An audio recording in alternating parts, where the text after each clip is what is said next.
할렐루야. 성도 여러분 반갑습니다. 오늘의 말씀은 열왕기하 25장 18절부터 30절까지의 말씀입니다. 열왕기하 25장 18절부터 30절까지의 말씀입니다. 시위대장이 대제사장 스라야와 부제사장 스바냐와 성전 문지기 세 사람을 사로잡고 또 성중에서 사람을 사로잡았으니 곧 군사를 거느린 넷시 한 사람과 또 성중에서 만난 바 왕의 시종 다섯 사람과 백성을 징집하는 장관의 서기관 한 사람과 성중에서 만난 바 백성 60명이라. 시위대장 느부사라단이 그들을 사로잡아 가지고 림나 바벨론 왕에게 나아가매 바벨론 왕이 하맛 땅 림나에서 다 쳐 죽였더라. 이와 같이 유다가 사로잡혀 본토에서 떠났더라. 유다 땅에 머물러 있는 백성은 곧 바벨론 왕 느부갓네살이 남긴 자라. 왕이 사반의 손자 아히감의 아들 그달리아가 관할하게 하였더라. 모든 군대 지휘관과 그를 따르는 자가 바벨론 왕이 그달리아를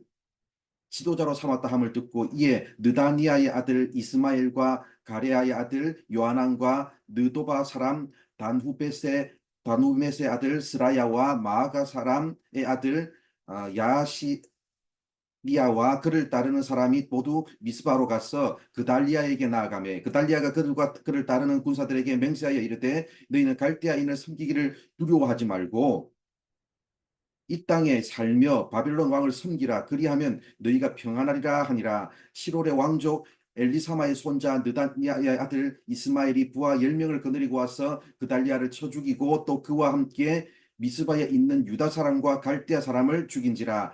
노소를 막론하고 백성과 군대 장관들이 다 일어나서 애굽으로 갔으니 이는 갈대아 사람을 두려워함이었더라. 유다의 왕 여호야긴이 사로잡혀 간 지 37년 곧 바벨론의 왕 에윌무로닥이 즉위한 원년 12월 그달 27일에 유다의 왕 여호야긴을 옥에서 내놓아 그 머리를 들게 하고 그에게 좋게 말하고 그의 지위를 바벨론에 그와 함께 있는 모든 왕의 지위보다 높이고 그 죄수의 의복을 벗게 하고 그의 일평생에 항상 왕의 앞에서 양식을 먹게 하였고 그가 쓸 것은 날마다 왕에게서 받는 양이 있어서 종신토록 끊이지 아니하였더라. 아멘.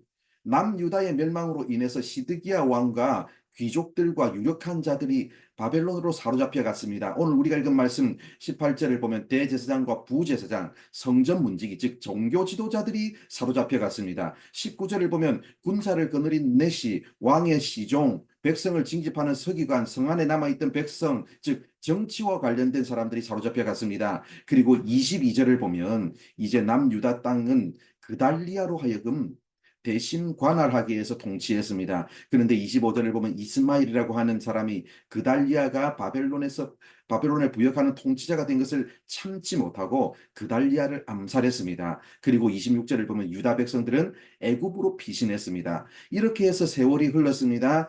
예루살렘을 멸망시켰던 바벨론의 느부갓네살 왕도 늙고 병들어서 어느덧 세상을 떠나게 되었습니다. 27절을 보면 느부갓네살에 이어서 에윌무로닥이 바벨론의 왕이 되었습니다. 그런데 에윌무로닥이 왕이 되고 나서 무슨 일이 있었는지는 모르겠지만 놀랍게도 예전에 사로잡아 갔던 왕 여호야긴을 감옥에 넣은 지 37년 만에 석방시켜 주었습니다. 또한 28절을 보면 그의 지위를 높여 주었습니다. 29절을 보면 죄수의 의복도 벗겨 주었습니다.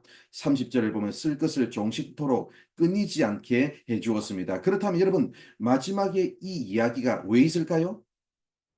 남유다가 멸망했고 모든 것이 다 끝난 상황에서 요야긴이 석방되어서 지위가 높아지며 남은 여생을 편안하게 산 것이 뭐가 그렇게 중요할까요? 이것은 나중 역사를 봐야 알 수 있는데 나중에 바사왕 고레스의 명령으로 사로잡혀 온 포로들이 예루살렘으로 귀환하는데 제1차 포로 귀환을 주도했던 사람 중 하나인 스룹바벨이 여호야긴의 손자입니다.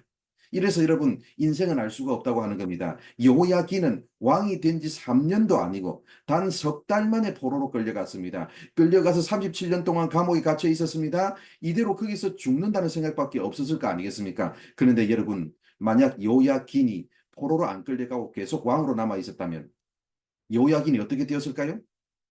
마지막 왕이었던 시드기야는 두 눈이 뽑힌 채 잡혀갔습니다. 잡혀간 채로 감옥에서 인생을 마감했습니다. 여러분 시드기야의 아들들은 다 죽었습니다.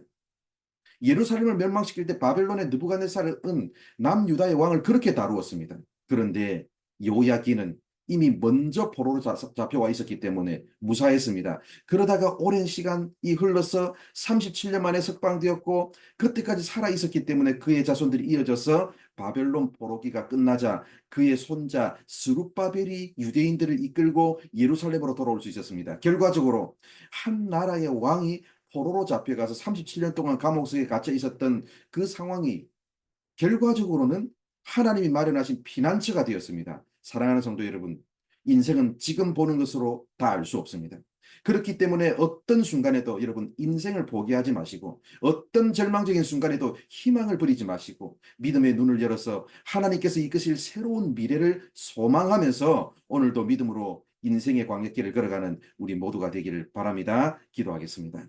하나님 감사합니다. 오늘도 이렇게 우리를 사랑하여 주셔서 부족한 우리들에게 말씀해 주셔서 감사합니다. 아버지 하나님, 우리의 인생의 모든 희노애락, 아버지 하나님, 그것이 아버지 앞으로 아버지 그것이 전부가 아니고 앞으로 우리 인생이 어떻게 진행되고 또 어떻게 마감될지 우리는 우리의 손에서 우리의 눈으로 다 볼 수 없고 우리의 아버지 능력과 우리의 또 인식의 범위를 벗어난 일까지도 다 있음을 인정할 수 있는 우리가 되게 하여 주옵소서. 아버지 하나님, 지금 당장 눈에 보는 것으로만 만족하며 사는 인생이 아니라 아버지 하나님, 하나님의 손에 내 인생을 의탁하고 하나님께서 열어가시고 이끌어가실 새로운 미래를 기대하며 살아갈 수 있는 우리 모든 성도들 되게 하여 주옵소서. 오늘 하루의 삶도 하나님께서 이끄시고 인도하여 주실 줄 믿사오며 예수님의 이름으로 기도드립니다. 아멘.